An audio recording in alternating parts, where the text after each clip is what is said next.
Fala aí pessoal, tudo bem com vocês? Queria falar com vocês sobre a leitura que eu fiz de Cadernos do Subterrâneo do Fyodor Dostoiévski. Esse livro aqui ele tem outros títulos aqui no Brasil, como por exemplo Memórias do Subsolo ou Notas do Subsolo. E é uma daquelas obras que faz você refletir sobre a vida, inclusive se até mesmo você tem características parecidas com o personagem principal dessa história, que eu já adianto. Acho melhor você não ter essas características. Mas, além disso, esse livro é uma batalha filosófica do tempo em que ele foi escrito. Por isso, antes de começar a falar um pouco mais sobre o livro em si, eu preciso contextualizar o momento histórico em que ele foi escrito. Lembrando que o Dostoiévski é russo, e na época em que ele escreveu esse livro, a Rússia passava por grandes revoluções sociais, com reformas políticas e ideias socialistas ganhando espaço. No campo filosófico pós-iluminista, pensamentos pautados no racionalismo, no cientificismo e no utilitarismo ganhavam força na construção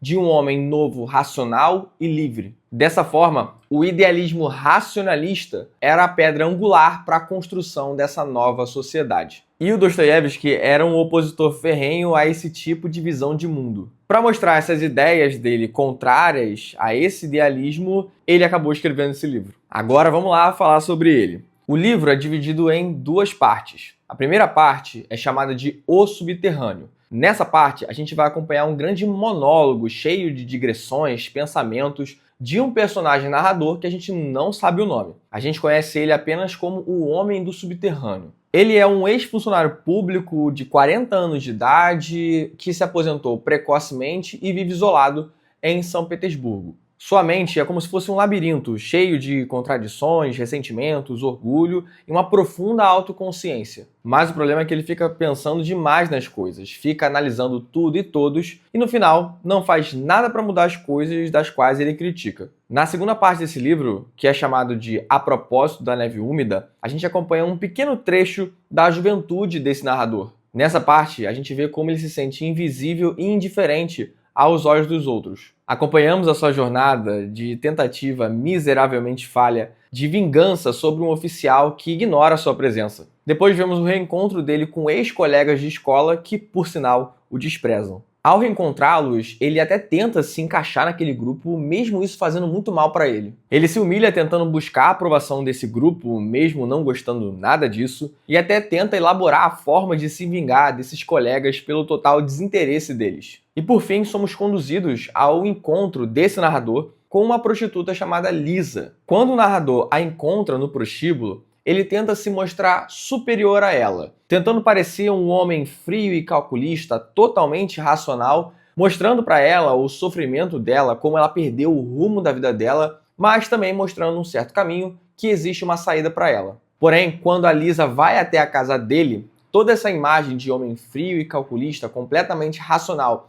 que ele quis mostrar para ela, é desmanchada porque ela encontra um homem completamente exposto e fragilizado pela situação que ele vive naquele momento. E no impulso de medo e raiva, num dos momentos mais marcantes desse livro, ele a trata com muita crueldade, gritando e ofendendo ela, só para em seguida, quando ela vai embora da casa dele, correr atrás dela, implorando perdão e chorando copiosamente. A interação entre o narrador e a Lisa serve como um contraponto a esse racionalismo frio e a sociedade ideal que é denunciada pelo Dostoiévski. A Lisa é uma personagem que não pode ser reduzida à racionalidade pura, porque ela mostra a profundidade da alma humana, com todas as suas dores e contradições. Ela consegue agir com compaixão pelo narrador, mesmo esse a tratando com crueldade e a humilhando. Já o narrador, por outro lado, é um sujeito que foi deformado pela racionalidade e introspecção.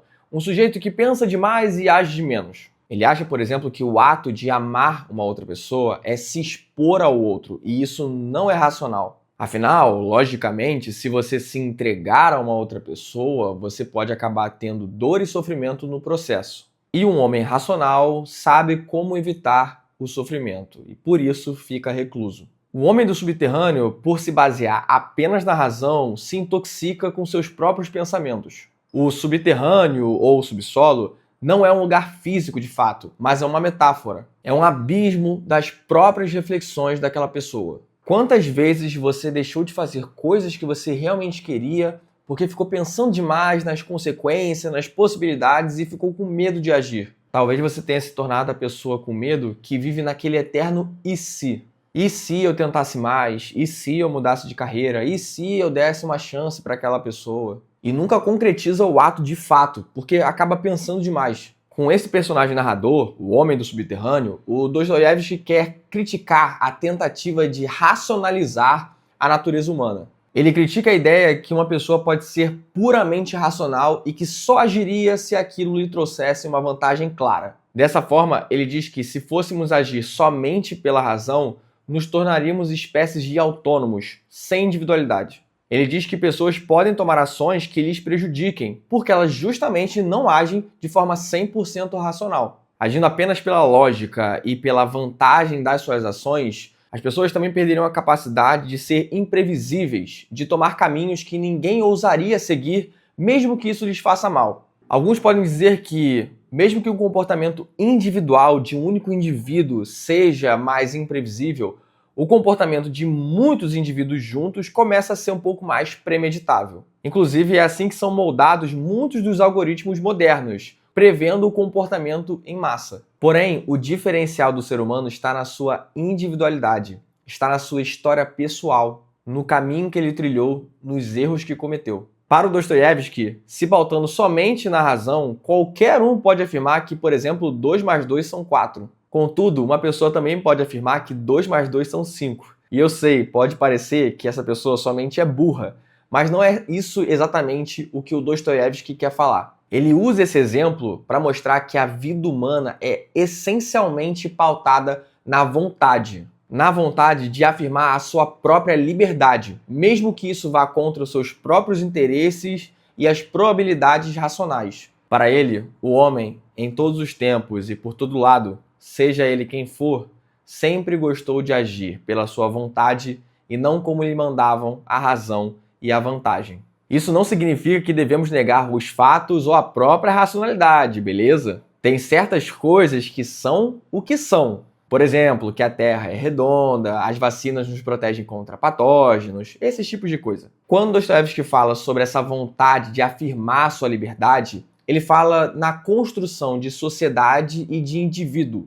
Ele acredita que não podemos prever o comportamento humano olhando apenas as reações químicas que acontecem no nosso cérebro. Para ele, o ser humano é imprevisível, um mistério, uma mistura de liberdade e contradição, que mesmo quando sabe o que é certo, pode agir de forma errada somente para afirmar sua liberdade. A ideia é que o ser humano é movido pela vontade de negar o impossível. O impossível é apenas o desconhecido, além dos limites daquele momento. Para ultrapassar o impossível, é preciso coragem. Coragem para arriscar. Para ter coragem, é necessária a vontade de ser livre. E para Dostoiévski, a vontade é o combustível da alma. Se você achou todo esse discurso meio viagem, é porque é mesmo. Especialmente a primeira parte desse livro, que é um passeio pelo labirinto de reflexões desse narrador. Por isso, eu não acho uma leitura fácil e não recomendo para quem quer começar a ler livros desse autor. Acho que, por exemplo, Noites Brancas, que é um outro livro desse autor aqui, é muito mais tranquilo para você começar. Inclusive, Noites Brancas também tem aqui vídeo no canal, eu vou deixar aqui em cima em algum lugar que eu não sei exatamente onde. Mas eu acho que Cadernos do Subterrâneo é uma leitura que vale muito a pena, justamente por toda essa reflexão que o livro gera. Acho que tiveram alguns poucos momentos ali durante as reflexões do narrador que eu acabei me perdendo um pouco, mas considero que foi uma grande leitura. Achei um livro muito interessante, muito bom mesmo, por toda essa filosofia e reflexão que o autor coloca aqui no livro. Eu só espero que você não seja que nem o Homem do Subterrâneo, porque, sério, ele não estava muito bem da cabeça, não. E é isso. Se você chegou até aqui, não esquece de dar like para me dar uma moral e de se inscrever no canal, assim você acompanha quando novos vídeos saírem por aqui. Também comenta aí embaixo se você já leu esse livro, se você já ouviu falar dele ou ficou interessado em ler esse livro, ou até mesmo se você já foi como o Homem do Subterrâneo. Eu vou ficando por aqui. Um abraço, valeu!